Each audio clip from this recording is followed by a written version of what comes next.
Pioneering the art of flying, safeguarding the Indian skies, serving the nation in times of war as well as peace. Indian Air Force. People first, mission always.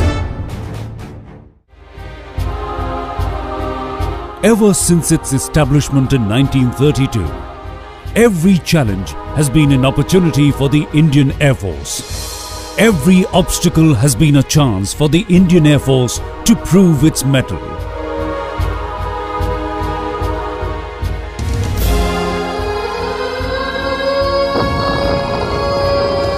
Flung into action by the sudden and unprovoked assault upon the state of Jammu and Kashmir in October 1947, the Indian Air Force rose to the occasion with matchless alacrity.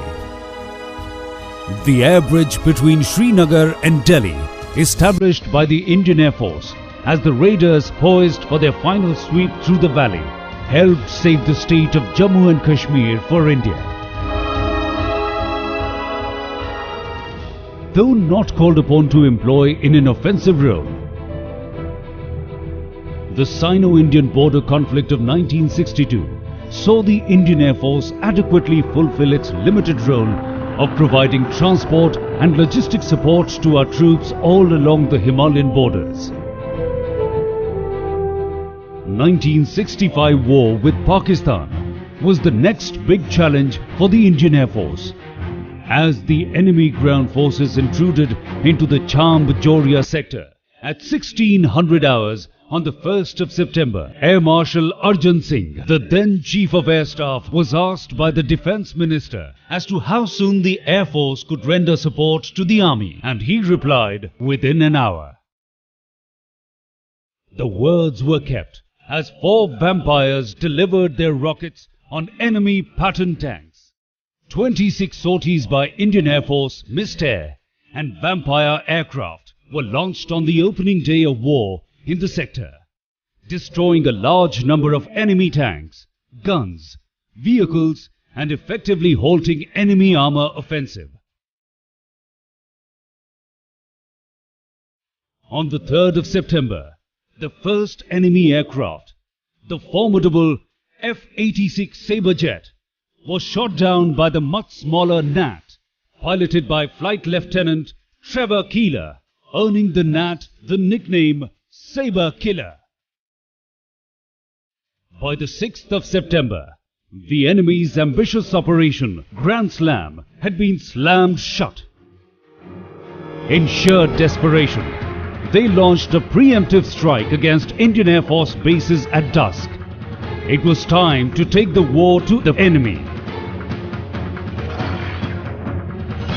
As the Indian Air Force launched punitive strikes over Pakistan air bases, the Indian Air Force continued to provide the necessary support to the Indian Army.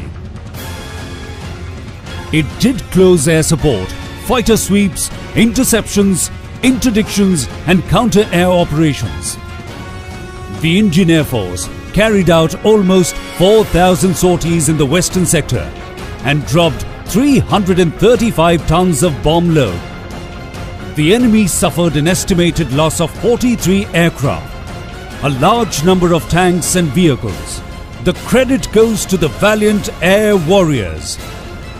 Starting September this year till September next year, the Indian Air Force is commemorating 50 years of the 1965 war. The 1965 war heroes were recently felicitated to commemorate the 50 years of the air operations. It was a moment of pride for the heroes as well as the Indian Air Force. The Indian Air Force consolidated in the years that followed, prepared both in body and sinew. It was ready to meet the opponent in the next round in 1971. The Indian Air Force Hour of Glory. The service was put to the supreme test and was able to prove the preeminence of air power in the defense of the nation.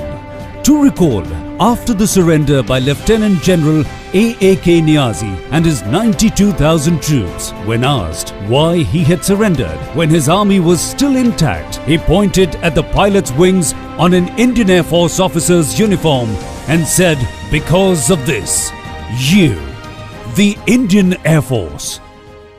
Another opportunity to serve the nation presented itself in May 1999. This victory was a milestone in the history of military aviation, as this was the first time that air power was employed offensively in such an adverse environment.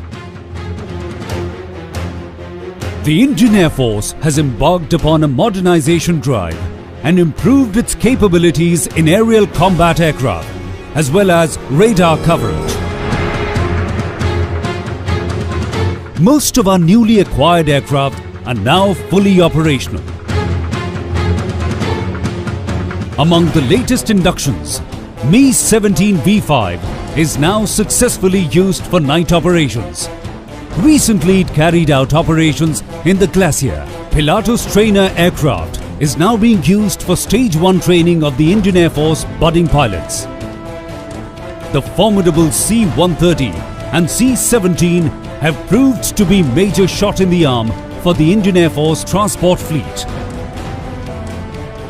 Existing fighter aircraft like MiG-29, Jaguar and Mirage 2000 are being upgraded to add to the might of the force.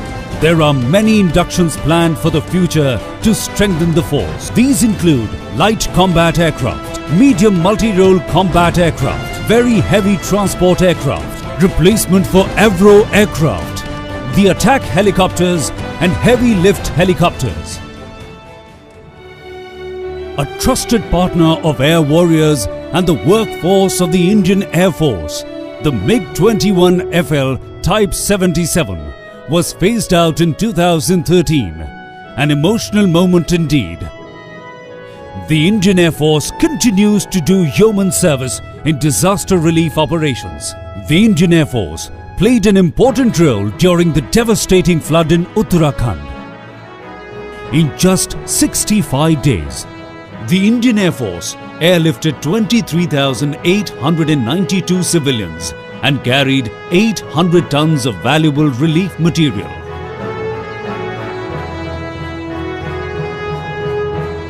In the more recent Jammu and Kashmir floods, the Indian Air Force is leaving no stone unturned with its Operation Megh Rahat. 3,000 sorties have been carried out to drop 4,500 tons of rescue material and evacuate 48,000 people, even surpassing the Herculean effort in Uttarakhand last year. We are proud of our air warriors. Be it war or peace, the Indian Air Force is committed to serve the nation. Indian Air Force, we are the power of the nation. We are the guardians of the sky.